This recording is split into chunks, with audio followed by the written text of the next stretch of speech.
जय श्री कृष्णा। राधे राधे। आज हम सुनेंगे कार्तिक मास मातम्य के 19वें अध्याय की कथा। बोलिए विष्णु भगवान की जय हो।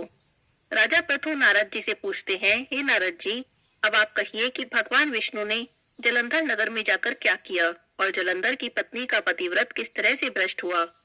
नारद जी बोले, जलंधर के नगर में जाकर विष्णु जी ने उसकी पतिव्रता स्त्री वृंदा का पतिव्रत भंग करने का विचार किया। तब वे उसके नगर के उद्यान में जाकर ठहर गए और रात्रि में उसको स्वप्न दिया। वह भगवान विष्णु की ही माया थी और उनकी विचित्र कार्य पद्धति थी कि उनकी माया द्वारा जब वृंदा ने रात में वह स्वप्न देखा कि उसका पति नग्न होकर सिर पर तेल लगाकर महिष पर चढ़ा है, वह काले रंग के फूलों की माला पहने है, उसके चारों ओर हिंसक जीव हैं, वह सिर मुंडाए हुए अंधकार में दक्षिण दिशा की ओर जा रहा है, उसने नगर को अपने साथ समुद्र में डूबे हुए देखा। इस तरह के बहुत से स्वप्न उसने देखे। तब वह इन स्वप्नों पर विचार करने लगी। इतने में ही उसने सूर्य देव को उदित होते देखा तो उसे सूर्य में भी एक छिद्र दिखाई दिया। सूर्य कांतिहीन था। तब इसने अनिष्ट जाना और वह भयभीत हो गई। रोती हुई छज्जे पर गई, अटारी पर गई, भूमि पर गई, लेकिन कहीं भी उसको शांति प्राप्त नहीं हुई। फिर वह अपनी 2 सखियों को साथ लेकर उपवन में गई, लेकिन वहां पर भी उसे शांति नहीं मिली। फिर वह जंगल में निकल गई। वहां पर उसने सिंह के समान 2 भयंकर राक्षसों को देखा, जिस कारण वह भयभीत होकर भागने लगी। उसी क्षण उसके समक्ष अपने शिष्यों के सहित शांत मौनी तपस्वी आ गए। भयभीत वृंदा उनके गले में अपना हाथ डालकर उनसे रक्षा की याचना करने लगी। मुनि ने अपनी एक ही हुंकार से उन राक्षसों को वहां से भगा दिया। तब वृंदा को बड़ा आश्चर्य हुआ और वह अपने भय से मुक्त होकर मुनिनाथ को हाथ जोड़कर प्रणाम करने लगी। फिर उसने मुनि से अपने पति के संबंध में उसकी कुशल क्षेम का प्रश्न किया। उसी समय 2 वानर मुनि के समक्ष आकर हाथ जोड़कर खड़े हो गए। जो ही मुनि ने भ्रकुटी का संकेत किया, त्यों ही वे उड़कर आकाश मार्ग से चले गए। फिर जलंधर का सिर और धड़ लेकर मुनि के आगे आए। तब अपने पति को मृत हुआ जानकर वृंदा मूर्छित होकर पृथ्वी पर गिर पड़ी। अनेक प्रकार से दारुण विलाप करने लगी। उसके बाद मुनि से कहा, हे कृपानिधे, आप मेरे पति को जीवित कर दीजिए। दैत्य पत्नी ऐसा कहकर दुखी श्वासों को छोड़कर मुनि के चरणों में गिर गई।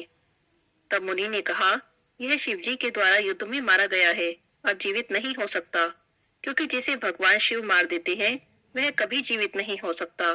पर शरणागत की रक्षा करना सनातन धर्म है, इसीलिए कृपा कर मैं इसे जिंदा कर देता हूँ। नारद जी कहते हैं, वह मुनि साक्षात भगवान विष्णु थे, जिन्होंने यह सब माया फैला रखी थी। वह वृंदा के पति को जीवित कर अंतर्ध्यान हो गए। तब जलंधर ने उठकर वृंदा को आलिंगन किया और उसके मुख को चूमा। वृंदा भी पति को जीवित हुआ देखकर अत्यंत हर्षित मन से अब तक हुई सब बातों को स्वप्न समझने लगी। इसके बाद वृंदा सकाम हो बहुत दिनों तक अपने पति के साथ विहार करती रही। एक बार सुरत एवं संभोग काल के अंत में उन्हीं भगवान विष्णु को देख लिया। तब उसे ताड़ित करते हुए बोली, हे पराई स्त्री से गमन करने वाले विष्णु, तुम्हारे शील को धिक्कार है। मैंने जान लिया है कि वे मायावी तपस्वी तुम ही थे। इस तरह कहकर कुपित पतिव्रता वृंदा ने अपने तेज को प्रकट करते हुए भगवान विष्णु को श्राप दिया कि तुमने माया से 2 राक्षस मुझे दिखाए थे, वही दोनों राक्षस किसी समय तुम्हारी स्त्री का हरण करेंगे। सर्पेश्वर जो तुम्हारा शिष्य बना है वह तुम्हारा साथी रहेगा। जब तुम अपनी स्त्री के विरह में दुखी होकर विचरोगे, उस समय वानर तुम्हारी सहायता करेंगे। ऐसा कहती हुई वह पतिव्रता वृंदा अग्नि में प्रवेश कर गई। ब्रह्मा आदि सभी देवता आकाश से उसका प्रवेश देखते रहे।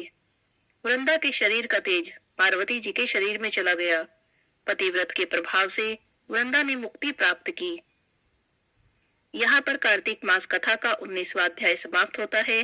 बोलिए श्री विष्णु भगवान की जय हो। अब सुनते हैं दुख दरिद्र मिटाने वाली, घर में लक्ष्मी का वास कर देने वाली लक्ष्मी जी की कहानी। बोलिए लक्ष्मी माता की जय हो। किसी नगर में हरिदास नाम के एक ब्राह्मण रहते थे। हरिदास भगवान विष्णु के भक्त थे। रोज सुबह उठते, मंदिर जाते और भगवान विष्णु की पूजा करते, भागवत कथा करते।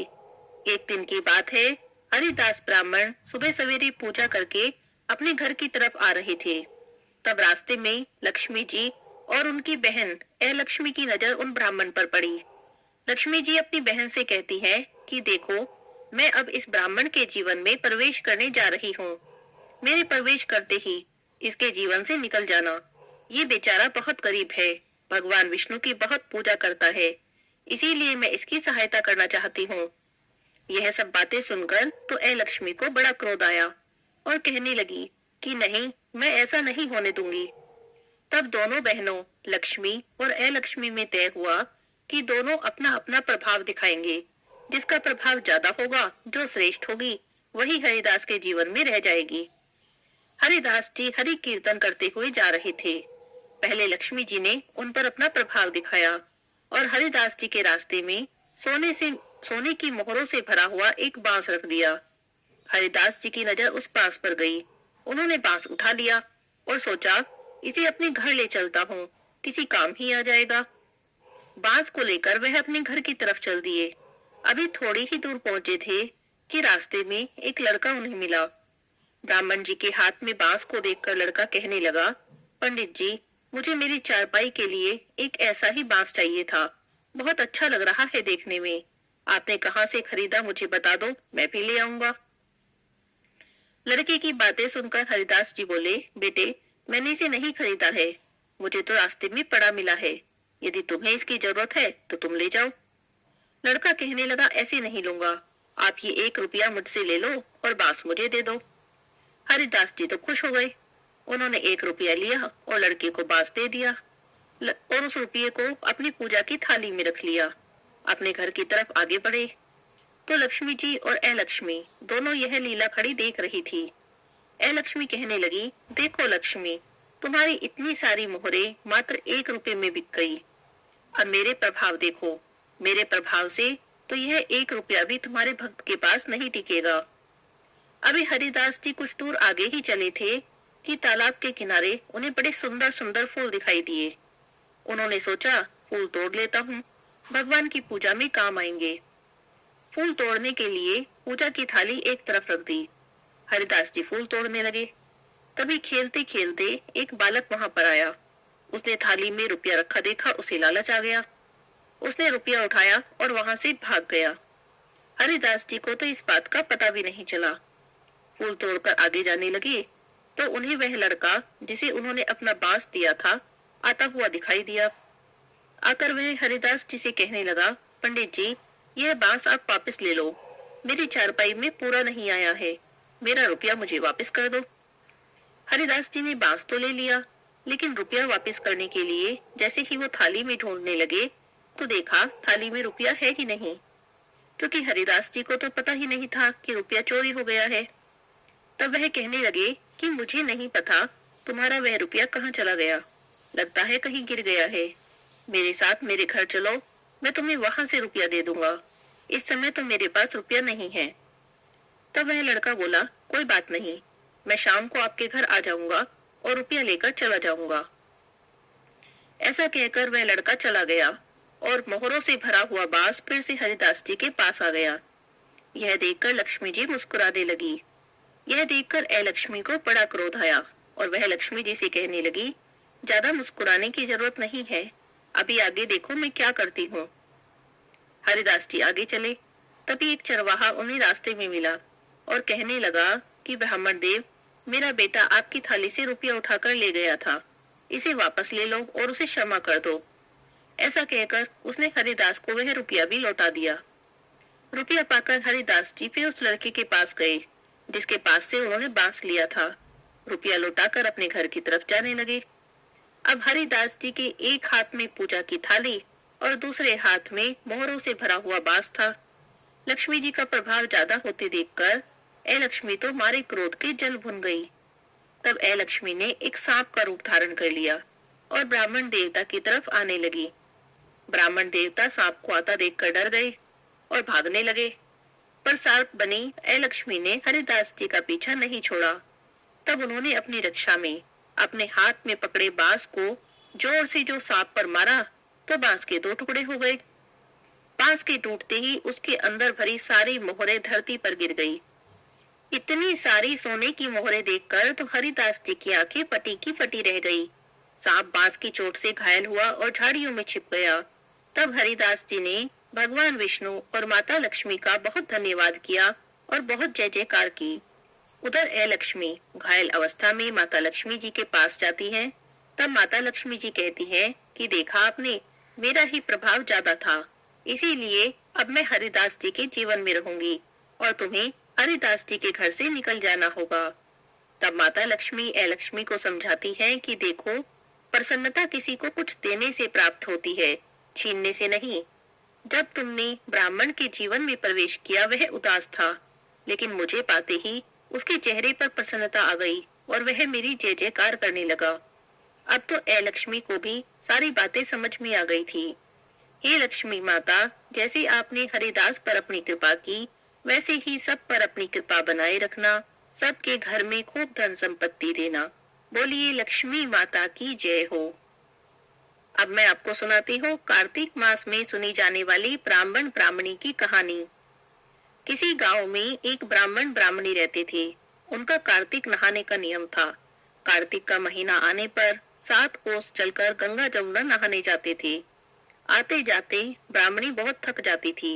एक दिन ब्राह्मणी बोली कि हमारे कोई बेटा होता तो बहू आती, घर आते तो खाना बना हुआ मिलता, कपड़े धुले हुए मिलते।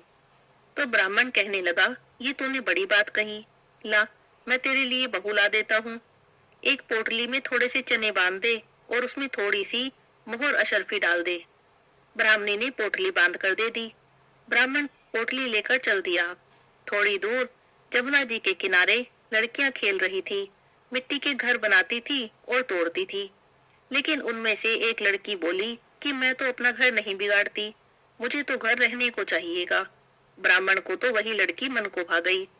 मन में सोचने लगा, यह समझदार लड़की लगती है। वह उसके पीछे पीछे हो लिया। जब वह घर पहुंची तो उससे कहने लगा, बेटी मुझे बड़ी भूख लगी है, अपनी माँ से पूछ ले क्या मेरी 4 रोटी बना देगी। कार्तिक का महीना है, मैं किसी के घर का अनाज नहीं खाता। मेरे पास ये थोड़ा सा चून है, अपनी माँ को दे देना और अपनी माँ से कह देना कि रोटी बनाने से पहले आटा छान लेगी। तब लड़की कहने लगी, ठीक है बाबा, तुम बैठो, मैं माँ को कहकर आती हूँ। तब वह जाकर अपनी माँ से कहने लगी कि माँ, एक बाबा आए हैं और कह रहे हैं मुझे भूख लगी है, मेरी 4 रोटी बना दो। उसकी माँ रोटी बनाने लगी तो आटा छाना। आटा छानते ही उसमें से मोहर अशर्फियां निकली। वो सोचने लगी, जिसके घर के आटे में इतनी मोहर अशर्फी है, उसके घर में कितनी होंगी। उसने रोटी बनाई और खाना परोस कर दे दिया। बाबा रोटी खाने बैठा तो उसकी माँ कहने लगी कि बाबा, तुम लड़के की सगाई करने जा रहे हो क्या। तब ब्राह्मण बोला कि मेरा लड़का तो काशी पढ़ने गया है, अगर तुम कहो तो खंडे कटारे से तुम्हारी लड़की को ब्याह कर ले जाऊं। तब उसकी माँ कहने लगी, ठीक है बाबा। वो लड़की ब्याह कर ले आया। आकर बोला, रामू की माँ किवाड़ खोल, देख तेरे लिए बहू लाया हूँ। तो बुढ़िया अंदर से बोली कि हाँ मार ले, दुनिया तो बोली मारे ही है, तू भी मार ले। हमारे तो 7 जन्म भी बेटा नहीं है तो बहू कहाँ से आएगी। तब ब्राह्मण बोला कि ना, तू किवाड़ खोल। तब ब्राह्मणी ने किवाड़ खोले तो देखने लगी सामने तो बहू खड़ी है। उसने खूब आदर सत्कार किया और बहू को अंदर ले गई। अब ब्राह्मण ब्राह्मणी नहाने जाते तो पीछे से बहू घर का सारा काम करती, खाना बनाती, कपड़े धोती, रात में अपने सास ससुर के पैर दबाती। इस तरह करते करते बहुत सारा समय निकल गया। सास अपनी बहू से बोली कि बहू, कभी भी चूल्हे की आंच खत्म मत होने देना और मटके के पानी खत्म मत होने देना। एक दिन अचानक से चूल्हे की आंच खत्म हो गई तो बहू भागी भागी पड़ोस में गई और जाकर बोली कि मुझे थोड़ी सी आंच दे दो, मेरे चूल्हे की आंच बुझ गई है। मेरे सास ससुर आते होंगे, सुबह 4 बजे के गंगा जमुना नहाने गए हैं। तब पड़ोसन कहने लगी कि तू तो बावली है, तुझे तो यूं ही उठा कर ले आए, इनके तो 7 जन्म भी बेटा नहीं है। तब वह बोली कि नहीं, इनका बेटा तो काशी पढ़ने गया है। तब पड़ोसन कहने लगी, तुमसे झूठ बोला है। तो बहू को तो पड़ोसन की सीख लग गई। पूछने लगी कि अब क्या करूं। तब पड़ोसन ने उसके कान भर दिए और कहने लगी, जली फूकी रोटी कर दे, अलूनी दाल कर दे, खीर की कड़छी दाल में और दाल की कड़छी खीर में कर दे। बहू को पड़ोसन की सीख लग गई, उसने ऐसा ही कर दिया। सास ससुर गंगा जी नहा कर आए तो ना तो आज उसने आदर सत्कार किया, ना उनके कपड़े लिए, खाना लगाकर दे दिया। सासू ने खाना खाया तो बोली, बहू ये क्या है? ये तो जली फूकी रोटी है, अलूनी दाल है। तब वह बोली, खा लो सासू जी, तुम एक दिन खा लोगी कुछ नहीं होगा, मुझे तो जीवन भर अलूनी रहना है। सासू कहने लगी कि बहू को तो पड़ोस की सीख लग गई। बहू रात को सो गई। सुबह भागी भागी पड़ोसन के पास गई और पूछने लगी कि बताओ आज क्या करूं। तो पड़ोसन बोली कि सातों कोठों की चाबी मांग ले। जब उसके सास ससुर गंगा जमुना नहाने जाने लगे तो बहू आगे अड़कर खड़ी हो गई। कहने लगी कि बाद में जाना, पहले मुझे सातों कोठों की चाबी दे दो। तो सास मना करने लगी तो ससुर ने कहा, दे दे, आज भी इसका है कल भी इसका है, हमारा क्या है, आज मरे कल दूसरा दिन। अब सास ससुर चाबी देकर चले गए। पीछे से बहू ने कोठे खोल के देखे। एक में अन्न भरा था, एक में धन भरा था, किसी में बर्तन भरे थे, किसी में कपड़े के अटूट भंडार भरे पड़े थे। जब सातवां कोठा खोल के देखा तो देखा उसमें गणेश, लक्ष्मी, पीपल, पथवारी, कार्तिक के ठाकुर, राई दामोदर, तुलसी जी का बिड़ला, 36 कोटि देवी देवता विराजमान है। गंगा जमुना बह रही है। तिलक छापे लगाए, चौकी पर एक लड़का माला जप रहा है। तो बहू पूछने लगी, तुम कौन हो? तब वह बोला कि मैं तेरा पति हूँ, किवाड़ बंद कर दे, जब मेरे माँ बापू आएंगे तब खोल लेना। अब जब गंगा नहा कर आए तो बड़े प्यार से उनसे बात की, उनके कपड़े लिए, कपड़े धोए, खाना खिलाया। तब ब्राह्मण कहने लगा कि बहू तो धन देख के राजी हो गई। अब बहू सास के पैर दबाने बैठ गई। पैर दबाती जाए और कहती जाए, माता जी तुम इतनी दूर 12 कोस गंगा जमुना नहाने जाती हो, थक जाती होंगी, तुम घर में ही क्यों नहीं नहा लेती? तब सास बोली, बावली हो गई है क्या? कहीं घर में भी गंगा जमुना बहती है? बहू कहने लगी, हाँ माँ जी बहती है, चलो मैं दिखाती हूँ। उसने सातवां कोठा खोल के दिखाया। उसमें गणेश, लक्ष्मी, पीपल, पथवारी, तुलसी के ठाकुर, कार्तिक के ठाकुर, राई दामोदर, शिव पार्वती, 36 कोटि देवी देवता विराजमान है। गंगा जमुना बह रही थी। तिलक छापे लगाए, चौकी पर बैठा एक लड़का माला जप रहा था। तो ब्राह्मणी ने पूछा कि तू कौन है? वह कहने लगा कि मैं तेरा बेटा हूँ। ब्राह्मणी बोली, तू कहाँ से आया? तो कहने लगा, मुझे तो कार्तिक के देवता ने भेजा है। तब ब्राह्मणी बोली, ए बेटा ये दुनिया क्या जानेगी? क्या जानेगा मेरे घर का पति? क्या जानेगी दुरानी जिठानी? क्या जानेगा अगड़ बगड़ पड़ोसन कि तू मेरा बेटा है? तब उसने पंडित से पूछा तो पंडित ने कहा कि परनी पार पे बहू बेटा खड़े हो, इस पार पे बुढ़िया खड़ी हो, चांद की अंगिया पहने हो, छाती में से दूध की धार निकले और बेटे की दाढ़ी मूछ बिके, पवन से गठजोड़ा बंधे तो सब जाने ये ब्राह्मणी का बेटा है। उसने ऐसा ही किया। चांद की अंगिया फट गई, छाती में से दूध की धार निकली, बेटे की दाढ़ी मूछ भीग गई, पवन पानी से बहू बेटे का गठजोड़ा बन गया। अब तो ब्राह्मण ब्राह्मणी बहुत ही खुश हुए। हे कार्तिक के ठाकुर, हे राय दामोदर, हे कृष्ण भगवान, जैसे उनकी मनोकामना पूरी की, जैसे उन्हें बहू बेटा दिए वैसे ही सबको देना, जैसे उसकी इच्छा पूरी की वैसे ही सबकी करना, कहते सुनते की, हुंकारा भरते की, सबकी करना। कार्तिक मास में सुनी जाने वाली नित्य नेम की कहानी। एक गांव में एक बूढ़ा ब्राह्मण रहता था। खाना कमाने तो जाने न था, बस ऐसे ही बैठा रहता। रास्ते में जाता तो एक मंदिर पड़ता। एक दिन वहां से गुजर रहा था तो उसने देखा मंदिर में बहुत सारी औरतें बैठी कोई कहानी कह रही है। वो वहां पर रुक गया, पूछने लगा, तुम क्या कर रही हो और कौन? वो वहां पर रुक गया, पूछने लगा, तुम क्या कर रही हो और कौन सी कहानी कह रही हो? तब वे कहने लगी कि बाबा हम कार्तिक का महीना है, नित्य नेम की कहानी कह रहे हैं, अगर तुम्हें सुननी हो तो तुम भी सुन लो। तब वो पूछने लगा, इस कहानी को सुनने से क्या होता है? तो औरतें बोली, इस कहानी को सुनने से मनोकामना पूरी हो जाती है, अन्न धन के भंडार लग जाते हैं। तब वो कहने लगा कि ऐसी कहानी तो मुझे भी सुना दो। तब वे कहानी कहने लगी, वार सोमवार, वार मंगलवार, वार बुधवार, वार बृहस्पतिवार, वार शुक्रवार, वार शनिवार, वार रविवार, पीछे आया सोमवार, महादेव का वार, 9 निध 12 जिद, बूढ़े बाबा तेरा आसरा, बरियो पीहर सासरा, धन के ढेर लग गए।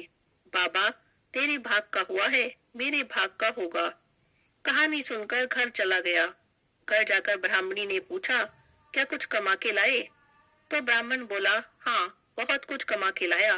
नित्य नेम का नियम लाया हूँ, जगह जोत की रोटी लाया हूँ, लोटा भर के पानी लिया और चावल चीनी के दाने लिया। आज दोनों बैठ के नित्य नियम की कहानी कहेंगे। ब्राह्मणी लोटा भर के पानी ले आई, चावल चीनी के दाने ले आई। ब्राह्मण नित्य नियम की कहानी कहने लगा। वार सोमवार, वार मंगलवार, वार बुधवार, वार बृहस्पतिवार, वार शुक्रवार, वार शनिवार, वार रविवार। पीछे आया सोमवार, महादेव का वार। 9 निध 12 सिद्ध, बूढ़े बाबा तेरा आसरा, भरियो पीहर सासरा। तो मारे तो बहुत हो गया, अब बेटी के चले। बेटी के घर गया, वहां जाकर पूछने लगा कि बेटी, तू दुखी है या सुखी है? तो बेटी बोली, बाबा, मैं तो बहुत दुखी हूँ। खाने को हो तो खा लेते हैं, नहीं तो मुंह पे हाथ फेर के सो जाते हैं। तब बूढ़ा ब्राह्मण बोला, कोई बात नहीं बेटा, तेरे घर में भी सब कुछ हो जाएगा, तू भी नित्यनेम का नियम ले ले। तो बेटी पूछने लगी, बाबा, नित्यनेम का नियम कैसे लेते हैं और क्या करते हैं? मुझे तो कुछ भी नहीं पता। तो ब्राह्मण बोला कि लोटा भर के पानी ले आ, चावल चीनी के दाने ले आ। बेटी लोटा भर के पानी लाई, चावल चीनी के दाने लाई। अब ब्राह्मण कहानी कहने लगा। उसकी बेटी ने सुनी। वार सोमवार, वार मंगलवार, वार बुधवार, वार बृहस्पतिवार, वार शुक्रवार, वार शनिवार, वार रविवार। पीछे आया सोमवार, महादेव का वार। 9 निध 12 सिद्ध, बूढ़े बाबा तेरा आसरा, भरियो पीहर सासरा। कहानी कहते ही धन के भंडारे भर गए। दो रानी जेठानी भागी भागी आई और पूछने लगी, तेरा बाप आया था, क्या लाया? तो कहने लगी कि मेरा बापू तो बहुत कुछ दे गया, नित्य नेम का नियम दे गया, जगह जोत की रोटी दे गया। तब देवरानी जेठानी बोली कि ऐसी कहानी तो हमें भी सुना दे। तब वह कहने लगी, लो तुम भी सुन लो। उसने कहानी कही, देवरानी जेठानी ने सुनी। वार सोमवार, वार मंगलवार, वार बुधवार, वार बृहस्पतिवार, वार शुक्रवार, वार शनिवार, वार रविवार। पीछे आया सोमवार, महादेव का वार। 9 निध 12 सिद्ध, बूढ़े बाबा तेरा आसरा, भरियो पीहर सासरा। उनके घर में भी धन के ढेर लग गए। जैसे नित्यनेम बाबा बूढ़े ब्राह्मण पे टूटा, उसकी बेटी पे टूटा, उनकी मनोकामना पूरी की, ऐसे ही सब की करना, कहते सुनते, हुंकारा भरते, सबकी मनोकामना पूरी करना। कार्तिक महीने के सोमवार की कहानी। एक बार महादेव शंकर जी ने सोचा कि चलो धरती पर घूमकर आते हैं। महादेव जी धरती पर चलने को तैयार हुए तो पार्वती जी बोली, महाराज कहाँ जा रहे हो? तब महादेव जी बोले कि धरती पर जा रहा हूँ। पार्वती जी बोली, महादेव जी मैं भी चलूंगी। तब महादेव जी ने पार्वती जी को समझाया, देवी तुम मत चलो, तुम्हें भूख प्यास लगेगी। लेकिन पार्वती जी तो जिद पर अड़ गई, कहने लगी कि नहीं महाराज मैं भी चलूंगी। धरती पर आ गए। थोड़ी देर में पार्वती जी थक गई और उन्हें भूख प्यास भी लगने लगी। तब उन्होंने महादेव जी से कहा कि महाराज मुझे तो भूख लगी है, मुझे तो खीर खांड का भोजन चाहिए। महादेव जी बोले, देवी मैंने तो पहले ही कही थी कि तुम मत चलो, तुम थक जाओगी और तुम्हें भूख भी लगेगी। अब क्या कर सकते थे? दोनों एक साहूकार के घर पर गए। जाकर बोले कि हमें भूख लगी है, हमारी पार्वती जी को खीर खांड के भोजन चाहिए। तब साहूकारनी बोली कि इतने हट्टे कट्टे हो, मांगते खाते शर्म नहीं आती? अगर खीर खांड का ही भोजन चाहिए था तो कुछ काम धंधा क्यों नहीं करते? महादेव पार्वती वहां से आगे चल दिए। थोड़ी दूरी पर एक बुढ़िया माई का घर था। बुढ़िया माई के घर पर जाकर आवाज लगाई कि हमें भूख लगी है, पार्वती जी को खीर खांड के भोजन चाहिए। बुढ़िया माई उठकर चल दी। महादेव जी ने पूछा कि बुढ़िया माई कहाँ जा रही हो? तब वह बोली कि दूध चावल और खांड लेने जा रही हो। महादेव जी बोले कि घर में जाके देख। घर में जाकर देखा तो दूध का भिगोना भरा था, चावल की परात भरी थी और खांड की बोरी धरी थी। उसने भिगोना भर के खीर बना ली। महादेव पार्वती जिमा दिए। उसके बाद जो खीर बच गई तो बुढ़िया माई पूछने लगी कि महादेव जी अब इस खीर का क्या करूं? तब महादेव जी बोले कि नगर में न्योता दे दे, सारी डगरी जिमा दे। अब बुढ़िया माई खीर के कटोरे भर भर के बांटने लगी। थोड़ी देर में फिर पूछने लगी कि महादेव जी इस बची खीर का क्या करूं? तो मेरे तो कोई भी नहीं है, कोई परिवार नहीं है, तब महादेव जी ने कहा कि आंखें बंद कर। उसने आंखें बंद करी। आंखें खोल के देखे तो खूब परिवार हो रहा है। वह बोली कि महाराज जी, इस छोटी सी झोपड़ी में इतने बड़े परिवार को कैसे रखूंगी। महादेव जी ने झोपड़ी की लात मारी तो महल हो गया। अब बुढ़िया माई खीर कटोरे भर भर के बांटने लगी। एक कटोरा साहूकारनी के घर भी देने गई तो साहूकारनी पूछने लगी कि तेरे खीर कहाँ से आई। तब बुढ़िया बोली कि महादेव पार्वती जी आए थे। तब साहूकारनी बोली कि वे तो मेरा धन तेरे लुटा गए। तब वह कहने लगी कि मुझे तो कुछ नहीं पता। तब बुढ़िया माई से पूछा कि कहाँ गए हैं। बुढ़िया माई ने बता दिया कि उधर को गए हैं। साहूकारनी तो भागी भागी पीछे हो ली। जाके महादेव जी के पैर पकड़ लिए और कहने लगी, महाराज ये क्या कर दिया, मेरा सारा धन उसे क्यों दे दिया। तब महादेव जी बोले कि मैंने तो कुछ भी नहीं किया। तैने ना करी, तेरे ना हो गया। उसने हाँ करी, उसके हाँ हो गया। मैंने तो ना उठाया ना डाला। पर वो तो पैर पकड़ के खड़ी हो गई। बोली, महाराज कुछ तो दो। तब महादेव जी बोले कि तेरी तेलड़ी में तेल रहेगा, घी लड़ी में घी रहेगा। काम तेरा रुकेगा नहीं और धन तेरा जुड़ेगा नहीं। हे महादेव जी, जैसे बुढ़िया माई को दिया सबको देना, जैसे साहूकारनी का को कष्ट दिया ऐसा किसी को भी मत देना, कह हुंकारा भरते को। बोलिए महादेव पार्वती। तुलसी महारानी नमो नमो, तुलसी महारानी नमो नमो, हरि की पटरानी नमो नमो, तुलसी महारानी नमो नमो। धन तुलसी पूर्ण तप कीनो, शालिग्राम बनी पटरानी नमो नमो, तुलसी महारानी नमो नमो। जहाँ के पत्र मंजरी कोमल, श्रीपति कमल चरण लपटानी नमो नमो, तुलसी महारानी नमो नमो, तुलसी महारानी नमो नमो, हरि की पटरानी नमो नमो। कौन से महीने में बोई रानी तुलसा, कौन से महीने में हुई हरियाली नमो नमो, तुलसी महारानी नमो नमो। कौन से महीने में हुई तेरी पूजा, कौन से महीने में हुई पटरानी नमो नमो, तुलसी महारानी नमो नमो। आषाढ़ मास में बोई रानी तुलसा, सावन मास में हुई हरियाली नमो नमो, नमो नमो, तुलसी महारानी नमो नमो। कार्तिक मास में हुई तेरी पूजा, मंगसिर मास में हुई पटरानी नमो नमो, तुलसी महारानी नमो नमो। धूप दीप नैवेद्य आरती, पुष्पन की वर्षा बरसानी नमो नमो, तुलसी महारानी नमो नमो।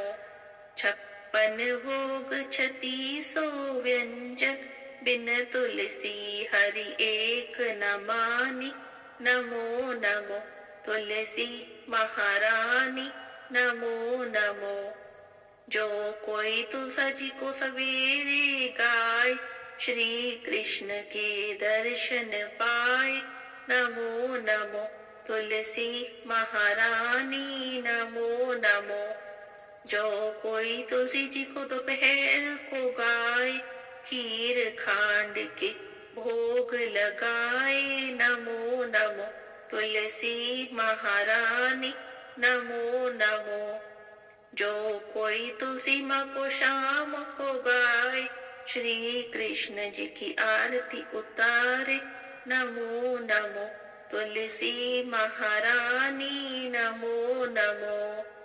जो कोई तुलसी जी को रात में गाए, श्री कृष्ण जी के चरण दबाए नमो नमो, तुलसी महारानी नमो नमो।